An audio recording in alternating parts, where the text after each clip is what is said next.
Alors, la pensée de Platon, ça s'appelle parfois idéalisme parce que les idées sont plus importantes que les réalités, les objets de la nature autour de nous. Ça s'appelle aussi parfois dualisme. Parce qu'il y a dans l'être humain, il y a vraiment ces deux éléments, le corps et l'âme, et ce sont des choses très distinctes. L'analogie qui a été souvent donnée, parce que n'oublions pas que c'est l'esprit qui dirige le corps, il y a derrière ça cette idée, c'est l'image d'une main dans un gant. Donc, la main, c'est l'intelligence, c'est l'esprit, le gant, c'est le corps. Donc, le gant bouge quand la main bouge. Alors, le corps, un peu l'expression externe d'une réalité invisible, spirituelle, interne. Et bien sûr, il y a une priorité à ça.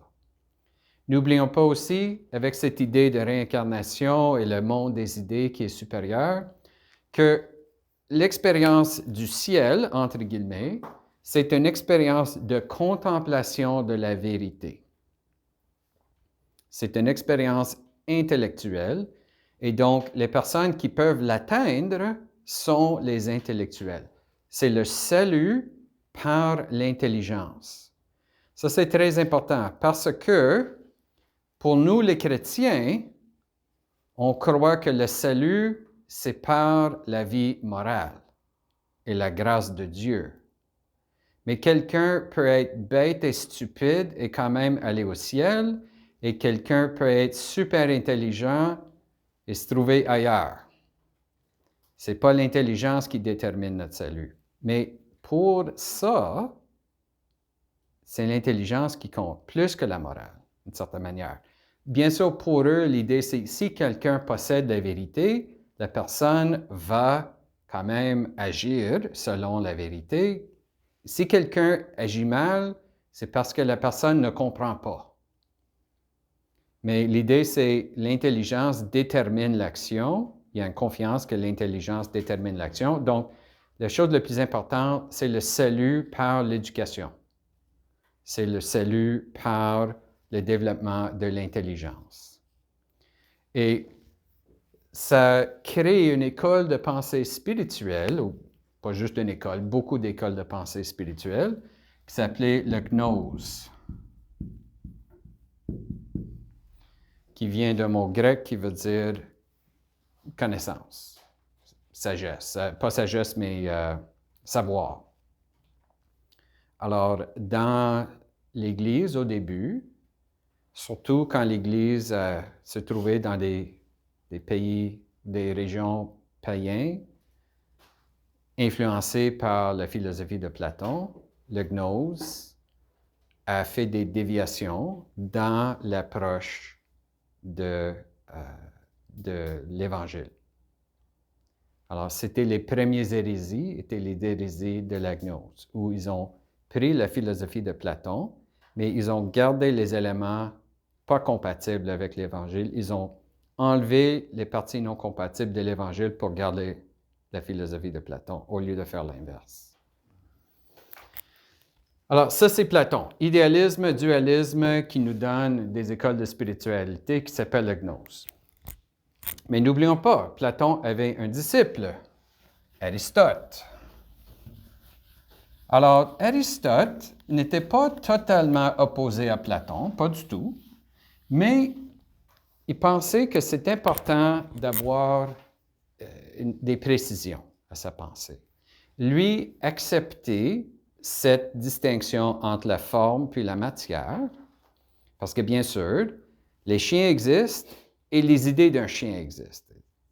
On pense à un chien, et tout le monde pense la même chose, on pense qu'ils pensent la même chose, peu importe les chiens devant eux. Donc, il y a les concepts, il y a aussi des objets singuliers, particuliers. Mais c'est quoi la relation? C'est qu'avec Platon, il y a l'idée d'un chien,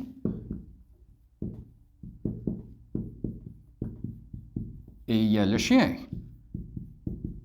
Et il peut avoir un autre chien, peut avoir un autre chien. Et c'est la même idée en lien avec les chiens multiples.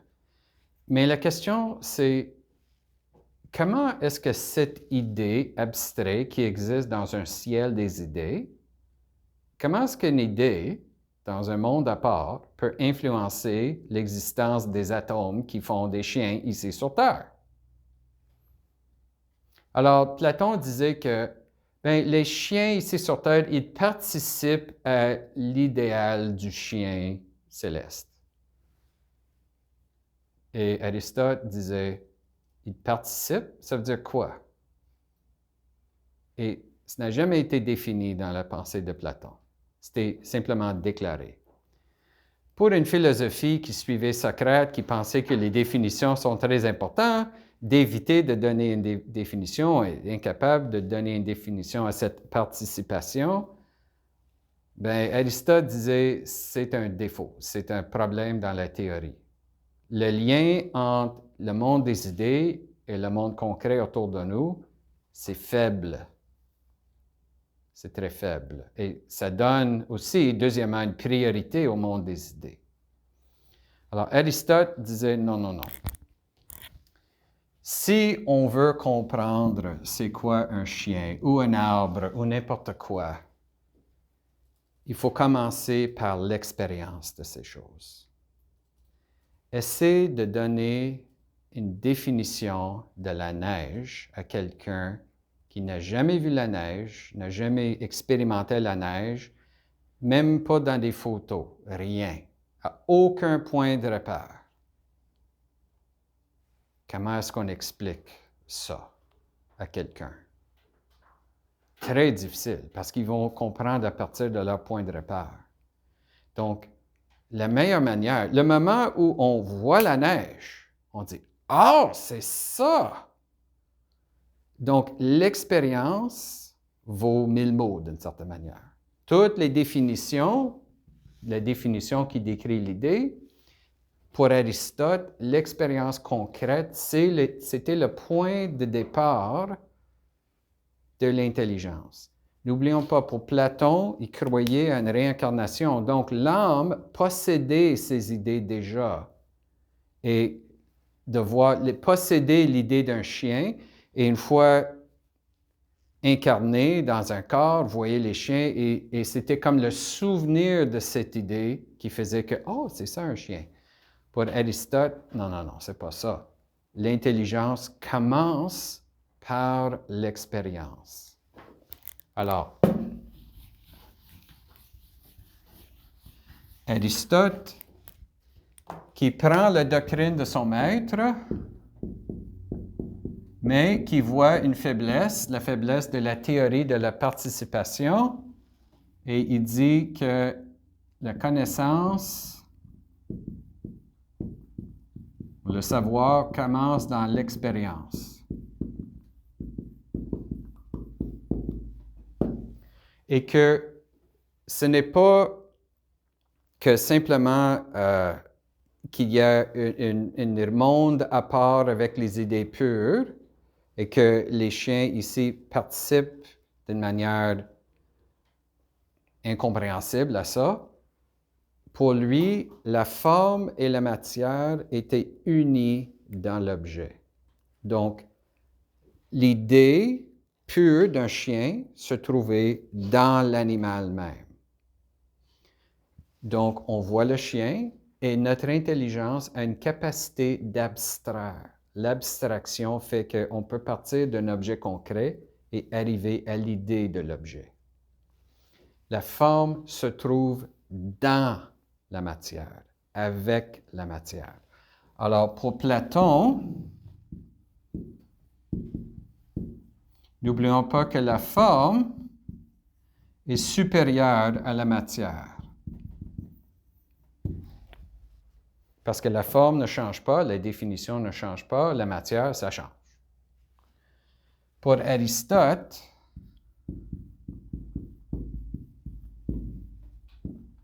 c'est forme plus matière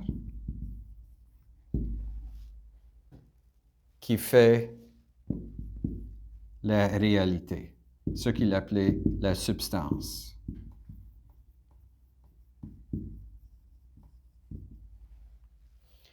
Donc, ce qui fait que tel animal est un chien et non pas un éléphant, c'est parce qu'il possède de la matière, mais aussi possède la forme d'un chien au lieu de la forme d'un éléphant. Et la forme ne veut pas dire simplement les caractéristiques internes, mais tout ce qui rentre dans la réalité de l'animal. Sa grandeur, son épaisseur, pesanteur, les bruits qu'ils font, l'agir, tout ça, c'est la forme qui n'est pas juste une idée pure, mais qui rencontre de la matière. C'est composé de molécules. Bien, pour lui, il ne connaissait pas les molécules, mais on sait. Les molécules, avec une forme, donnent l'animal. Et à partir de ça, derrière cette forme, qui n'est pas juste une forme physique, mais une série de caractéristiques qui nous permet de donner une définition universelle de l'animal.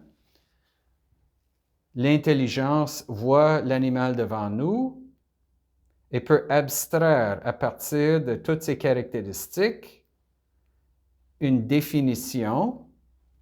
Substance veut dire, sub veut dire en dessous, stance veut dire debout, d'être debout. Alors, c'est la chose qui tient le reste debout, la fondation. C'est comme les êtres humains. Couleur du peau peut vérifier, grandeur, pesanteur, couleur des yeux, le reste, mais on peut reconnaître dans l'autre, même si toutes ces caractéristiques secondaires varient, on peut voir l'essence d'un être humain dans l'autre versus l'essence d'un éléphant. Alors, il y a des caractéristiques secondaires qu'il appelait des accidents. Alors, caractéristiques secondaires des accidents. Et la caractéristique fondamentale qui nous permettait de développer la définition, ça c'est la substance. On peut dire c'est un éléphant au lieu d'un chien, d'un arbre, à partir de ce discernement fait par l'intelligence que c'est vraiment pas juste une série de caractéristiques secondaires, c'est l'essence de la chose. Pourquoi est-ce que tout ça est important? Pensons à l'Eucharistie. Le prêtre prononce les paroles sur le pain et le vin. Est-ce que ça a toujours l'air du pain? Est-ce que ça a toujours l'air du vin? Est-ce que les caractéristiques matérielles sont pareilles? Si on mettait le pain sous un microscope, on faisait une évaluation chimique du vin, est-ce que ça va revenir à la même réalité chimique? Absolument. Mais quand on le regarde, est-ce qu'on peut dire que c'est du pain ou faut-il dire non, c'est le corps du Christ? Bien, il faut dire que c'est le corps du Christ parce que même si les accidents, les caractéristiques secondaires restent pareilles, la substance même a changé.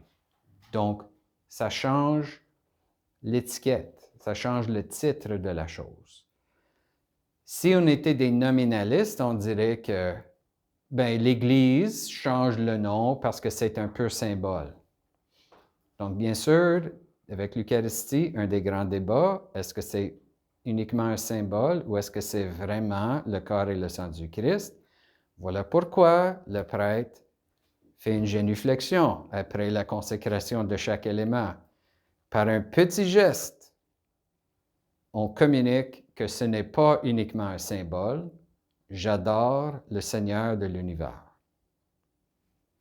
Et le terme qu'on utilise dans l'Église catholique pour décrire ce changement, quand ça devient le corps et le sang du Christ, on appelle ça la transsubstantiation. Pas la transformation. La transformation, c'est de changer uniquement la forme. On prend un morceau de papier, on le brûle.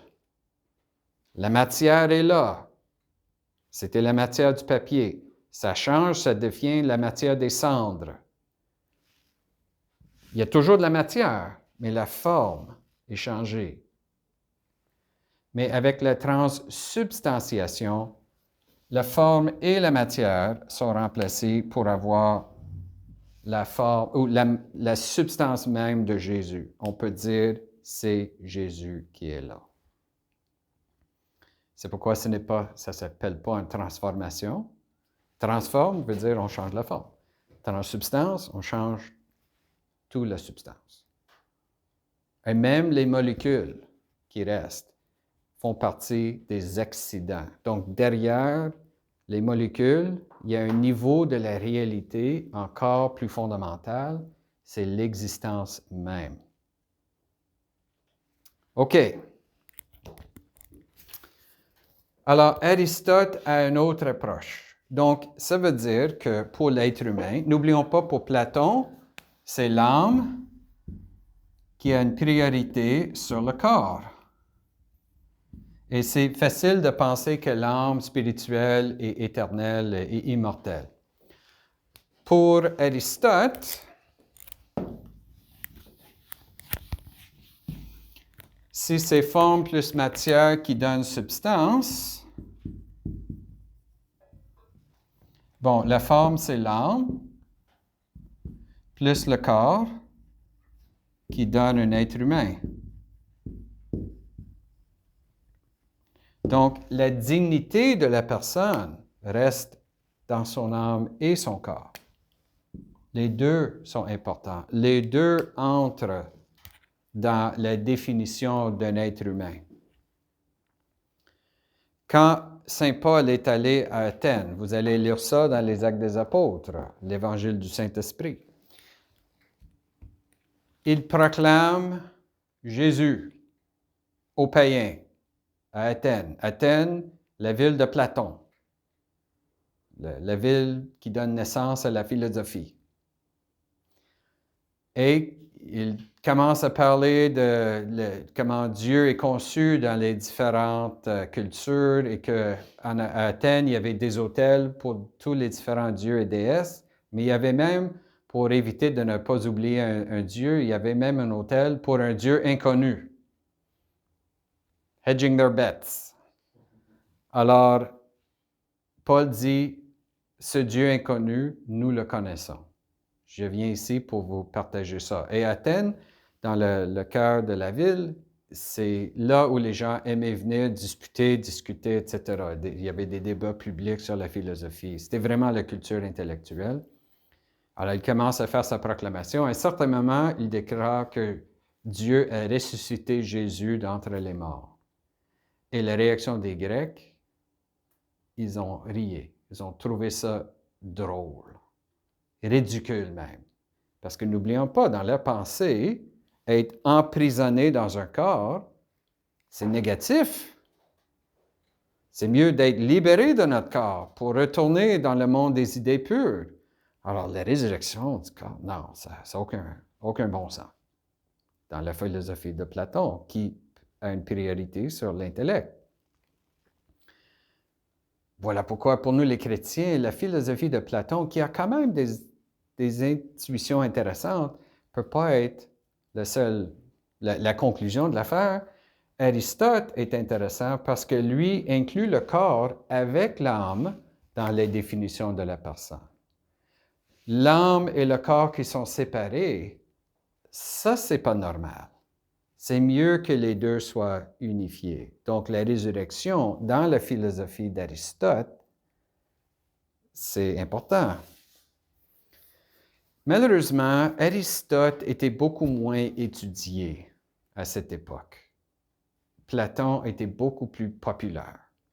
Et voilà l'importance du marketing dans la vie intellectuelle. Parce que Platon écrivait des dialogues, des pièces de théâtre. C'était facile de les lire. Bon, les concepts sont quand même très approfondis, mais plus abordables. Aristote, il semble, il avait beaucoup plus de misère à communiquer ses idées. C'est très dense. Ses écrits sont très précis, mais pas aussi évident à aborder. Ça prend un effort et donc, bien sûr, malheureusement, c'était moins populaire. Aussi, n'oublions pas qu'avec Platon, les personnes intelligentes avaient une certaine supériorité naturelle sur les autres. Donc, l'élitisme de l'intellect devient possible. Lui-même proposait que les philosophes devraient avoir le pouvoir politique. Aristote, c'est le gars qui disait, si vous voulez comprendre c'est quoi un chien, va étudier des chiens. Alors lui a écrit pas juste des textes de philosophie, mais parmi les premiers textes de la science. Un texte sur les éléments des corps des animaux. C'est quasiment un texte d'anatomie animale. Donc, vraiment ancré dans la réalité. Bien sûr, dans le monde, il n'y avait pas les instruments scientifiques. Il avait certaines conclusions sur le monde, comment ça fonctionne, qui ne sont pas correctes. Il pensait que les objets qui pesaient plus tombaient plus vite que les objets qui pesaient moins. On sait que ce n'est pas vrai, tout objet tombe à la même vitesse. Mais c'était son idée scientifique. Aristote avait un argument pour expliquer pourquoi la Terre est ronde. Parce que tous les objets tombent à un point commun. Donc, si toutes les choses tombent à un point commun, ça veut dire que la Terre doit être ronde parce que c'est le point central pour tous les objets qui tombent. C'est pas mauvais. Un argument purement intellectuel, mais quand même raisonnable. Malheureusement, il a aussi déclaré, donc, tous les objets célestes tournent autour de la Terre, parce qu'eux autres veulent tomber à un point commun. Donc, le ciel tourne autour de la Terre.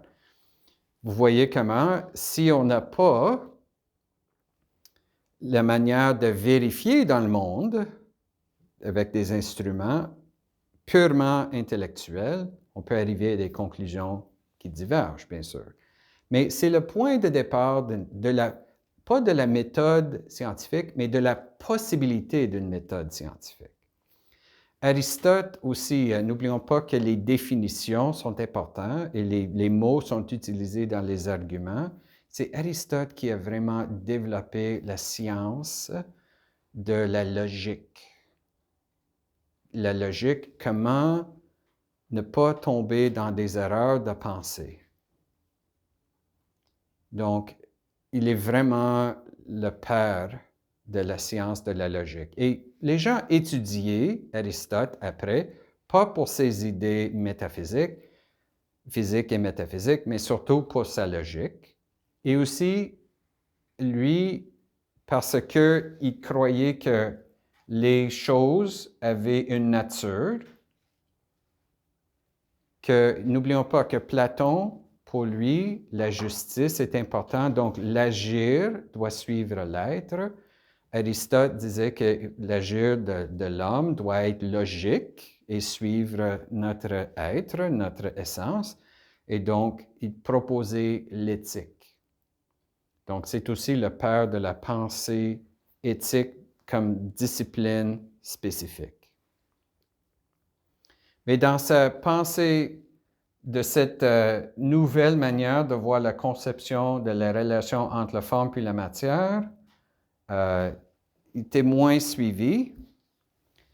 Et derrière les deux hommes, Platon et Aristote, il y avait une théorie de la science. Comment est-ce qu'on peut, l'épistémologie, comment est-ce qu'on entre en contact avec la réalité? N'oublions pas que Platon, on a déjà toutes les idées en nous, alors parce qu'on vient de sortir de ce monde des idées, donc tout ce qu'on a à faire, c'est de reconnaître ce monde autour de nous pour mener la vie pratique, mais le reste, c'est une vie intellectuelle qu'il faut avoir. Donc, l'intelligence, la connaissance, le savoir, c'est un effort de reconnaissance. On reconnaît la vérité dans les choses. Aristote, on découvre la vérité à partir des choses. Donc, ça veut dire que c'est possible pour la vérité d'entrer en nous à partir de rien, au lieu d'être déjà en nous à partir du ciel. Wow! Ça, c'est totalement différent. Platon, ce n'est pas une approche très scientifique. On a besoin de connaître le minimum pour mener une vie terrestre, mais le reste, c'est un effort intellectuel de connaissance et reconnaissance. Lui, la compréhension, parce que ça part de l'expérience, il faut découvrir la réalité.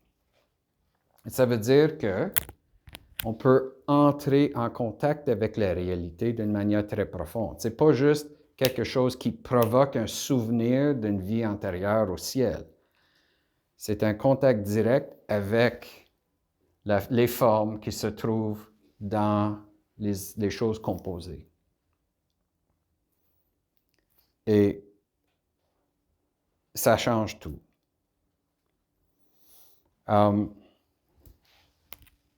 Alors, pour comprendre l'épistémologie d'Aristote, j'ai donné l'exemple de ma nièce qui regardait un livre avec des animaux, mais je vais vous donner un autre exemple. Si je téléphone à ma nièce, est-ce que je parle à ma nièce? Si elle répond, OK. Mais est-ce que j'entends ma nièce ou est-ce que j'entends une reproduction de sa voix dans mon téléphone? C'est la première question, tu parles sur le téléphone ou tu parles à ta nièce? Voilà. Je parle à ma nièce à travers le téléphone. Mais si je dis à quelqu'un « Hey, j'ai parlé à ma téléphone », les gens vont penser que je suis malade. Si je dis « J'ai parlé à ma nièce », « Ah oui, tu l'as vu? » Non, on parlait par téléphone. Si quelqu'un me répond « Mais tu n'as pas parlé à ta nièce, tu as seulement parlé à ta téléphone », les deux peuvent être vrais. Donc, l'idée, c'est la personne est ailleurs, mais peut communiquer ses idées, ses mots, sa personne à moi par l'utilisation de la technologie. « Hey, Monseigneur, je t'ai entendu à la radio. » Est-ce qu'ils m'ont entendu ou est-ce qu'ils ont simplement entendu ma voix? Bien, ils m'ont entendu, mais à travers un moyen de communication qui s'appelle la radio. Et comment est-ce que moi, qui est dans le poste de radio, moi je parle dans un micro, c'est communiqué à un grand tour, une antenne, qui envoie un signal à travers notre région, puis un radio ici avec une antenne qui capte ces ondes, et il y a les écouteurs ou le speaker ici qui donne ma voix. Et je suis un être singulier, mais on peut avoir des radios partout, n'est-ce pas? Alors, si quelqu'un dit « Hey, je t'ai entendu », et l'autre dit « Ben, ça peut pas, moi je l'ai entendu, puis j'étais à Chelmsford au lieu de Coniston ou à Sault-Sainte-Marie au lieu de North Bay ».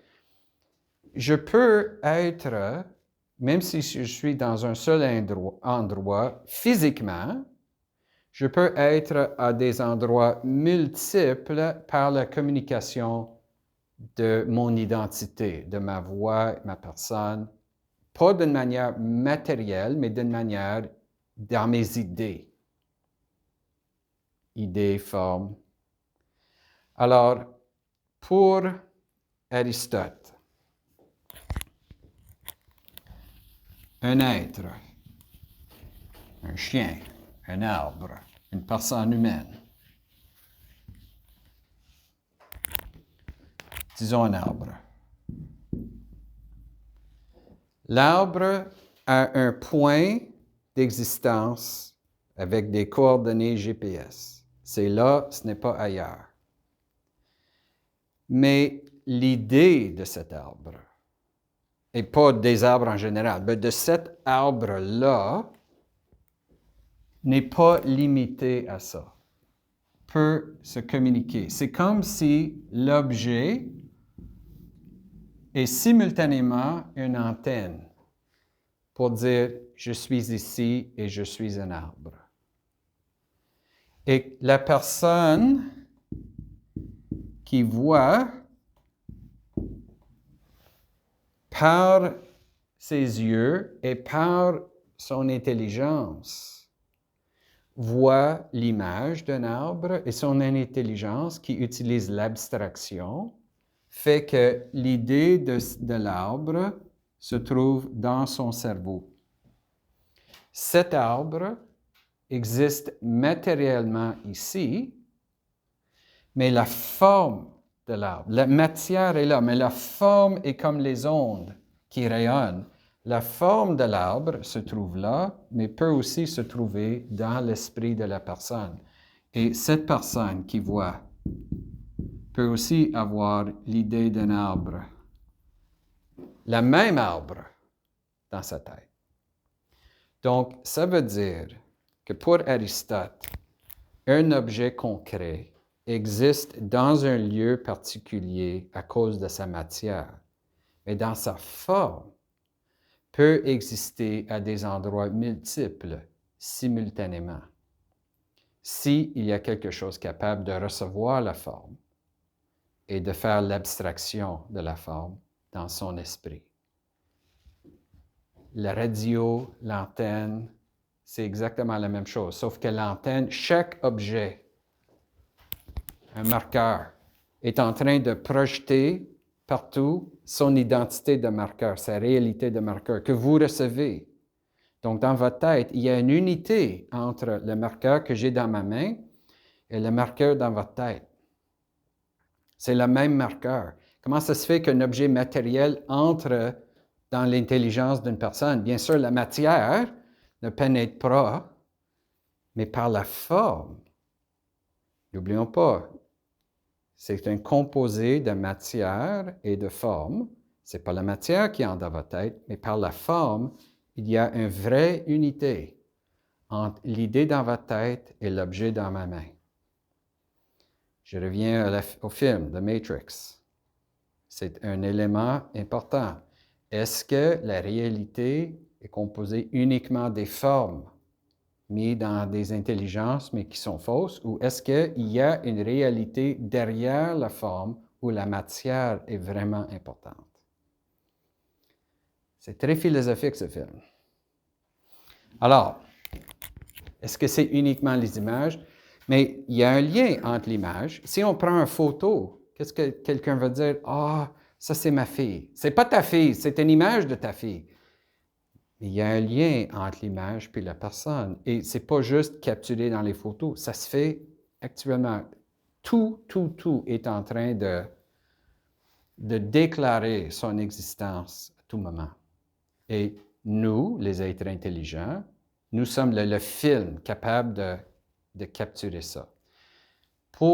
Bien sûr, il y a un élément de reconnaissance, mais Platon mettait toute l'intelligence dans la mémoire.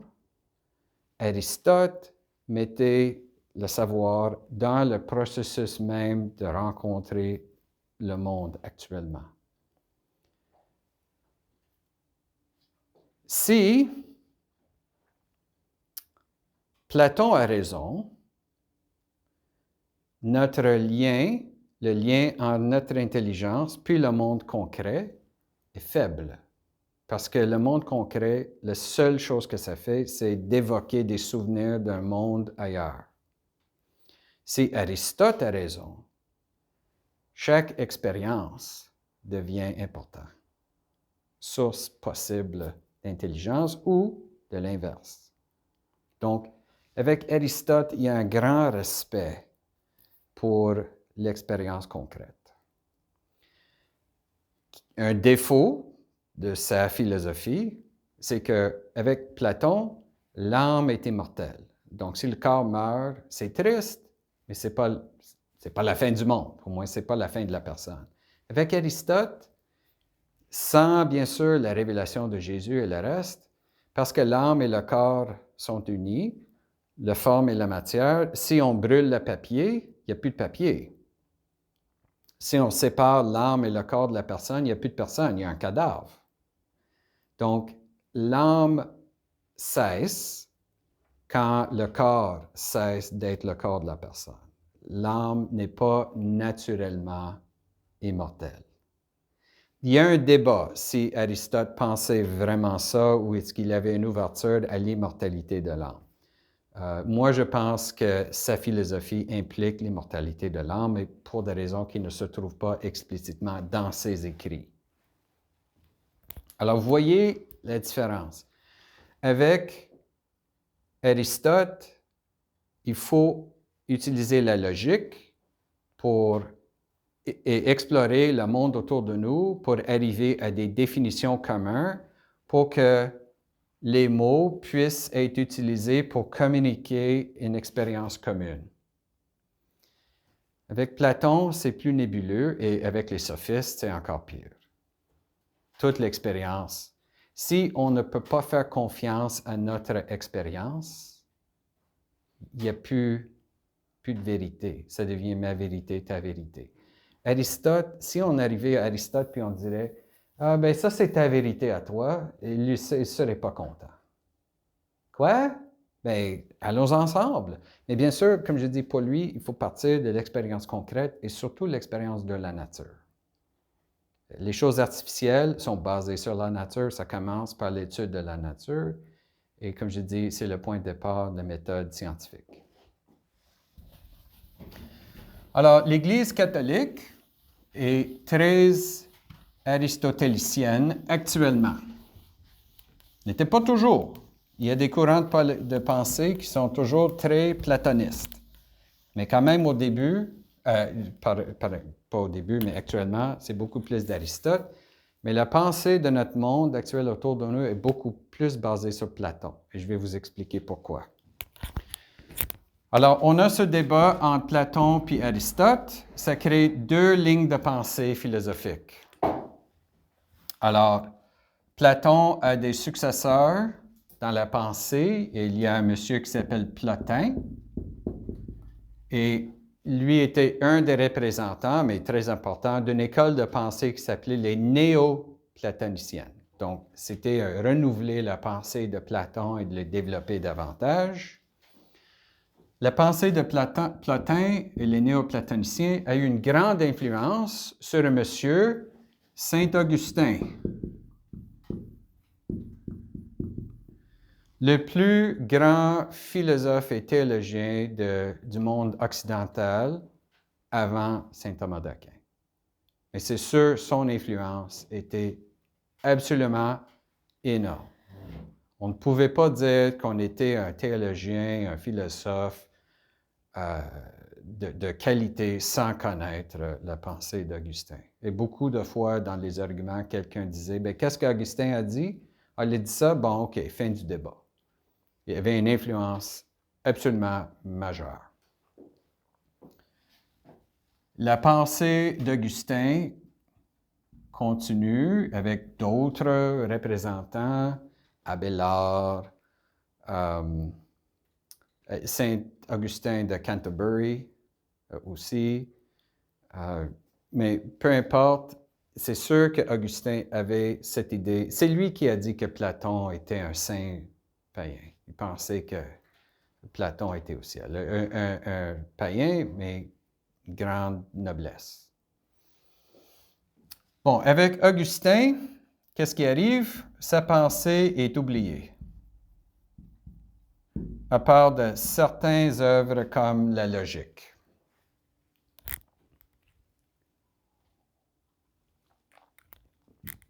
Dans le grand débat, c'est vraiment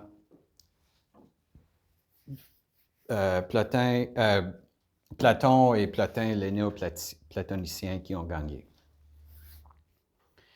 On arrive au 11e siècle, 11, 10, 12e siècle, 13 même. Disons le 13e siècle. Ça a commencé avant, mais les textes d'Aristote ont été écrits en grec et la culture musulmane commence. Alors, l'islam.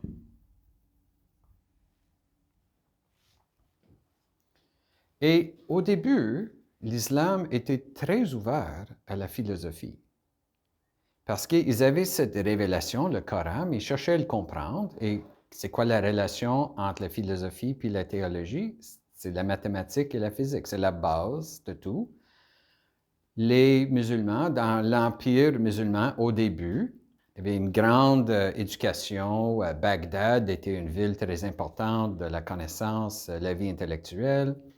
Et ils ont eu accès, ils avaient aussi conquis des éléments de l'Empire romain, donc ils ont pris des bibliothèques, ils ont trouvé ça intéressant, ils ont traduit Aristote et Platon en arabe, ils ont étudié, etc.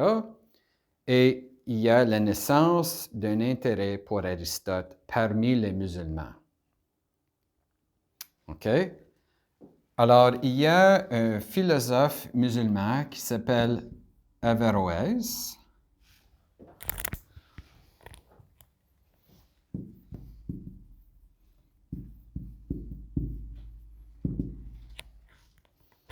ne suis pas sûr que c'est écrit comme ça en français, mais c'est peut-être 2 A, mais Averroès, qui proposait une étude de la philosophie d'Aristote. C'est le début d'une renaissance, pas uniquement lui, mais c'est un personnage très important, proposer un renouvellement de la philosophie à partir d'Aristote. N'oublions pas que la ligne de pensée pendant 1000 ans était platonicienne. Averroès propose ça. Les textes d'Aristote, les textes d'Averroès passent à travers le monde musulman. N'oublions pas que le monde musulman allait de la Perse, ce qu'on appelle aujourd'hui Iran, jusqu'à ce qu'on appelle aujourd'hui l'Espagne. L'Espagne était musulman. Et c'est quoi le pays à travers la frontière de l'Espagne vers le reste de l'Europe? La France. Alors, il y avait quand même un certain commerce à travers les montagnes et les textes en arabe d'Averroès, d'Aristote, passent en France et ils commencent à les traduire en latin. Alors, Averroès, il écrit sur la philosophie d'Aristote. N'oublions pas, la pensée de Platon, Saint-Augustin, c'est l'ambiance chrétienne. L'islam arrive, mais l'islam était dans un contexte, né dans un contexte chrétien. C'était chrétien avant que ça soit musulman. Donc, la philosophie ambiante derrière l'islam, n'oublions pas que les idées baignent toujours dans une philosophie ambiante. L'islam est très platonicienne dans son explication typique. C'est toujours la philosophie de Platon qui influence l'islam. Mais c'est le monde musulman qui découvre Aristote ou redécouvre Aristote dans sa totalité. Averroès propose ses idées. Ça va contre la philosophie de l'époque. Averroès est contesté par les autres musulmans. Il a écrit un de ses opposants, un monsieur qui s'appelait Al-Ghazali. Il écrit un livre qui s'appelle L'incohérence des philosophes. Le mot en arabe pour philosophe, c'est falasifa. C'est le même mot. Alors, l'incohérence des philosophes, parce qu'il essaie de montrer que les philosophes ont toutes sortes d'idées et bien sûr, les gnostiques, le gnose que j'ai mentionné, les hérésies chrétiens, se trouvaient aussi en Arabie à l'époque. Donc, c'était de toutes les sauces. Alors, pour Al-Ghazali, il disait, bien sûr, la philosophie ne vaut rien parce que ça donne toutes sortes d'interprétations contradictoires et on a seulement besoin du Coran. Ça, c'est la vérité. Bien sûr, Averroès a répondu à Al-Ghazali. Il a écrit un livre qui s'appelait L'incohérence de l'incohérence. Mais c'est la pensée de Al-Ghazali qui a gagné, surtout dans le monde sunni de l'époque. Les chiites étaient en Perse, plus éloignés, mais le monde sunni, qui est le monde majoritaire des musulmans, a accepté l'idée de Al-Ghazali. Ils ont rejeté la pensée d'Aristote. En gros. Mais bien sûr, ça crée d'autres questions dans le monde musulman. C'est quoi la place de la logique? C'est quoi la place des mots? C'est quoi le lien entre le mot, les définitions, les réalités décrites, etc. Ça provoque une évaluation de comment interpréter le Coran, parce que le Coran est composé de mots. Donc, il y a toute une école de pensée d'Al-Ghazali qui est très différente de le monde occidental. Si on a surtout des malentendus entre le monde occidental puis le monde musulman, ça remonte assez loin. Averroès, ses idées, qui est son successeur intellectuel, mais comme j'ai dit, ses écrits avaient été traduits, donc son successeur est un catholique qui s'appelle Saint Thomas d'Aquin.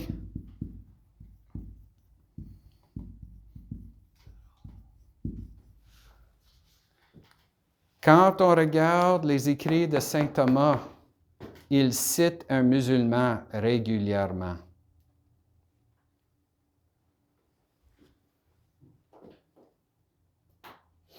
On doit notre philosophie catholique aujourd'hui, parce que notre ligne de pensée catholique est très influencée par Saint Thomas, qui est la philosophie d'Aristote. Mais dans le plan de providence de Dieu, ça nous est arrivé par les musulmans. Imagine. La pensée, Saint Thomas complète Aristote à un tel point où l'école de pensée aristotélicienne, ça commence à être appelé l'école d'aristotélico-thomiste. Parce qu'on ne peut pas, c'est comme comprendre le Nouveau Testament sans l'Ancien. Vraiment, il apporte la lumière de la foi, mais il n'impose pas la Bible sur la pensée d'Aristote. Il essaie de montrer comment la pensée d'Aristote nous aide à mieux comprendre la Bible et que la lumière de la foi aide à comprendre la lumière de la sagesse. Et c'est le début de l'idée que la foi est la raison. La foi n'est pas une source de sagesse à part de la philosophie, ou que la philosophie existe simplement pour illuminer. Vraiment, les deux vont ensemble. C'est comme forme et matière qui vont ensemble. La foi et la raison. Alors, foi plus raison. La raison n'existe pas simplement pour démontrer la valeur de la foi. Les deux sont nécessaires pour vraiment pénétrer dans toute la vérité. Alors, quand les gens disent « Et pourquoi est-ce que l'Église s'oppose à la science? » La réponse est simple. On ne l'oppose pas. On ne l'oppose pas. Il y a des courants qui mettent les deux en opposition, mais honnêtement, ce n'est pas nous. On n'est pas des fondamentalistes de ça. Si on revient, bien sûr, tout ça est en train de se faire, mais n'oublions pas que 99,9% des gens, des penseurs, sont dans la ligne de Saint-Augustin, de Platon et le reste. On continue. Alors, on arrive à un homme qui s'appelle Guillaume.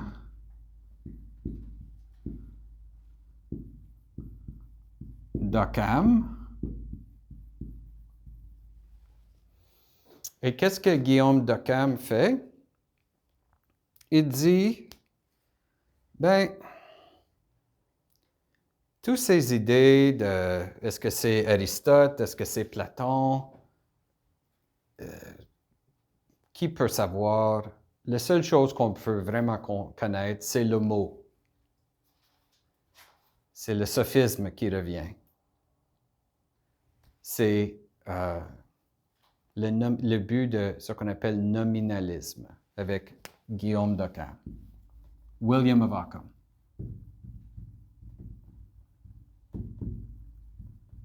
Alors, on a maintenant 3 écoles de pensée. Le nominalisme, la ligne de Platon, la ligne d'Aristote et de Saint Thomas. Pour parce que le nominalisme, ça crée un certain scepticisme. On dit, derrière ça, on est en train de dire qu'on ne peut pas vraiment connaître la vérité. Il y a un philosophe qui essaie de refonder tout. Partir à neuf. Il s'appelle Descartes. Descartes est un incontournable dans l'histoire de la philosophie. Descartes, et je peux ajouter, entre Guillaume d'Occam et Descartes, il y a eu un petit mouvement dans l'histoire qui s'appelle la Réforme protestante. Un petit mouvement. Et Martin Luther a dit que je suis dans l'école de pensée de Guillaume d'Occam. Et c'était un moine augustinien, donc c'est ceux qui faisaient un mélange de Saint-Augustin, le nominalisme d'Occam, et son approche pour étudier la Bible se ressemblait beaucoup à l'islam et l'approche d'étudier le Coran des musulmans qui avaient accepté Al-Ghazali. Donc, il y a l'approche très textuelle où on utilise les mots et l'approche catholique qui a une pensée plus universelle où les mots, mais tout entre dans la conception de la foi. Pour une approche plus protestante, la foi, parce que c'est une source d'intelligence supérieure, il faut l'imposer sur la réalité, c'est la forme sur la matière. L'approche catholique, la forme, la matière, parce qu'on le découvre, on lit la Bible pour découvrir, mais pour comprendre la Bible, ce n'est pas uniquement les mots, il faut connaître la culture, il faut connaître l'environnement, il faut connaître l'histoire, etc. Toute une autre manière de lire la Bible, même. Descartes essaie de refonder ça sur l'idée. Il utilise une méthode qui s'appelle sa méthode de doute. Pour savoir qu'est-ce qui est vrai, il propose de nier tout. Jusqu'au moment où il découvre quelque chose qu'il ne peut pas nier. Et la chose qui n'est pas niable, il va fonder sa philosophie sur ça. Alors, il commence en niant que le monde autour de lui existe. Peut-être c'est uniquement un rêve. Il commence à nier l'existence de la mathématique. 2 plus 2 fait 4, on ne peut pas nier ça, mais qui ici a fait un examen de maths et a commis une erreur, pensant qu'il avait mis la bonne réponse? Alors, le sentiment d'avoir la vérité, peut-être c'est pas vrai, peut-être on est... c'est quoi le mot? C'est comme... c'est pas important. On pense que c'est vrai, c'est une erreur. Donc, il dit, peut-être même la réalité de la mathématique, on ne peut pas accepter comme vraie. Alors, quelle est sa solution? Il arrive à une conclusion. La seule chose que je ne peux pas nier, c'est que je suis en train de nier. La seule chose que je ne peux pas douter, c'est que je doute. Et la conclusion de Descartes, 3 mots qui ont changé le monde occidental. Cogito, ergo, sum. Je pense, donc je suis.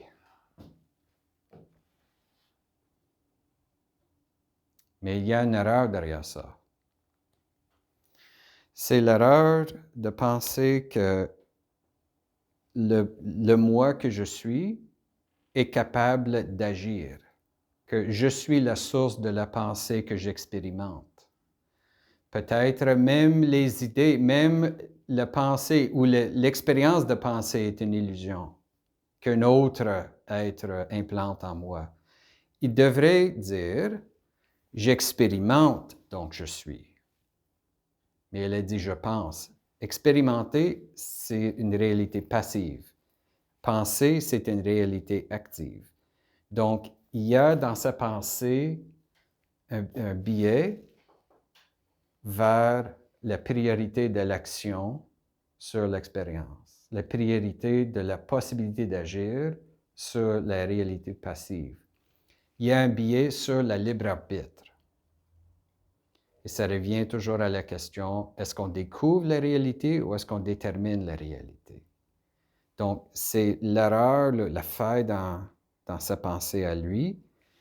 Tous les philosophes après Descartes sont en réaction envers Descartes dans la ligne de Platon. Kant a accepté Descartes.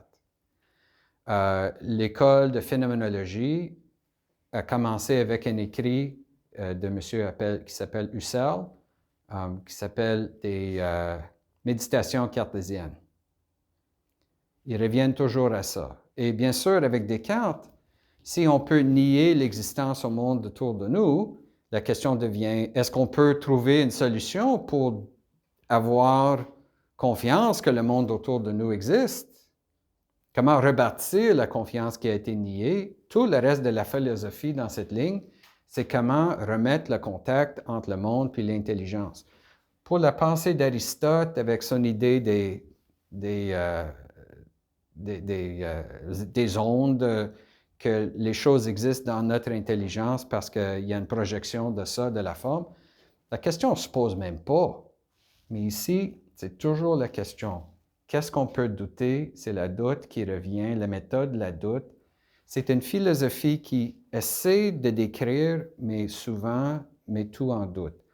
C'est bien pour la méthode scientifique, dans le sens que dans la méthode scientifique, on n'accepte jamais une théorie comme une théorie finale.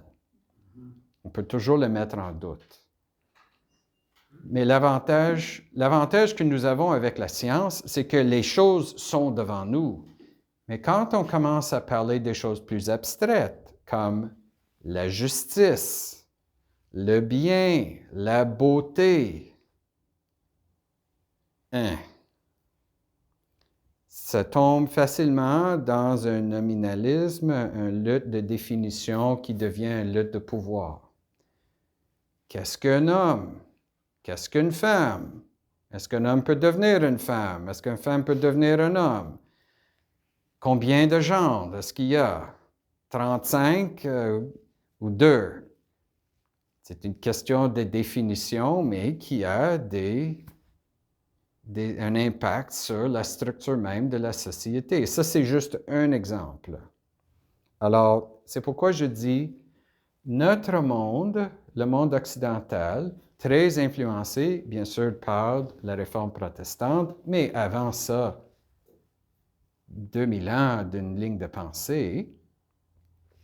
La ligne de saint Thomas d'Aquin, d'une certaine manière, c'est moins intéressant. Un peu comme Platon avait l'avantage du marketing, un autre avantage de Platon, la ligne de pensée de Platon, il y a beaucoup plus de débats. Donc, ça favorise les doctorats. Ça favorise la pensée inventive, la créativité philosophique. La ligne de pensée d'Aristote, une fois qu'on arrive à ses conclusions, c'est un peu take it or leave it. On peut approfondir des éléments quand il y a un débat entre les deux lignes de pensée, mais il y a une certaine stabilité dans la pensée d'Aristote à travers les siècles. Écoute, nous étudions toujours saint Thomas d'Aquin comme si ça a été écrit hier, si on est en cette ligne de pensée-là. Alors, ça manque de marketing d'une certaine manière. Mais pour l'Église catholique, comme je dis, on n'est pas contre Saint-Augustin. On n'est pas contre la ligne de pensée de Platon, en partie parce que Platon était à la base d'Aristote. Alors, il faut comprendre les deux. Il y a des écoles de pensée dans l'Église catholique qui ont suivi les intuitions de Platon et de Saint-Augustin avec beaucoup de profit.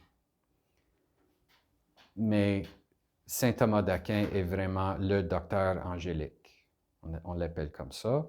Et c'est ça, la présence de saint Thomas d'Aquin, pas uniquement lui, mais sa présence, son influence, caractérise de manière importante la doctrine catholique. J'ai simplement donné l'exemple de transsubstantiation. Comment ça se fait que Jésus est présent dans l'Eucharistie? Beaucoup plus difficile à expliquer à partir de la pensée de la ligne de Platon. Les protestants qui acceptent une certaine réalité de la présence de Jésus dans l'Eucharistie vont souvent dire que ce n'est pas la transsubstantiation, c'est la consubstantiation, que Jésus est présent avec le pain et le vin, mais qu'il ne le remplace pas. Et c'est parce que dans cette ligne de pensée, la transsubstantiation n'est même pas pensable. Parce que le monde de Jésus et le monde du pain sont deux mondes. Alors, il descend dans le pain, les deux sont là, consubstantiation, ensemble. Dans la ligne de pensée d'Aristote, trans, un peut remplacer l'autre parce qu'on a une autre conception de la substance. Donc, c'est vraiment un incontournable. On arrive au 21e siècle. Qu'est-ce qu'on a? Le nominalisme qui revient très fort avec la pensée de Nietzsche, avec la pensée des existentialistes. Le féminisme moderne est basé sur la ligne de Platon et aussi les nominalistes. Et donc, toute cette ligne de pensée, Hegel qui donne naissance à Marx, a une influence. Le monde communiste est dans cette ligne de pensée-là, très fort. Le marxisme et tout. Et les catholiques, on continue avec saint Thomas d'Aquin. Et c'est pourquoi, parfois, expliquer des choses dans la foi catholique, on parle à des gens qui n'ont pas la même conception de l'univers. Il faut partir de loin. Mais pour nous, qui veulent devenir ministres dans l'Église, il faut absolument voir et comprendre la distinction. Et la prise de conscience que je vous donne aujourd'hui, c'est que les deux écoles existent. Il y a une différence importante dans la manière. Ils sont quand même en relation l'un avec l'autre. Et les deux s'opposent au nominalisme, au scepticisme. Donc, c'est un avantage. Mais le platonisme, surtout avec Descartes, qui nie tout, c'est très facile de tomber dans un doute total à cause de ça, le scepticisme, et le reste est remplacé par le pouvoir et la lutte de pouvoir. Pour nous, les catholiques, la paix se trouve dans une manière ordonnée de dialoguer pour trouver la vérité et de vivre en conséquence. Bonne chance avec ça, mais voilà un fondement essentiel de toute éthique personnelle et sociale. Et on arrête là. Merci beaucoup de votre patience. Dans mon cours que j'ai donné à Concordia, j'ai tout un chapitre là-dessus avec beaucoup plus de détails. Je vais vous partager le texte. Et un autre devoir que je vous donne, à part de voir un film, The Matrix, c'est de lire ce texte et de dessiner les lignes de pensée pour voir les divergences. Et maintenant que nous avons eu ce cours, vous avez maintenant le vocabulaire pour comprendre beaucoup plus de choses pour le reste de notre semaine.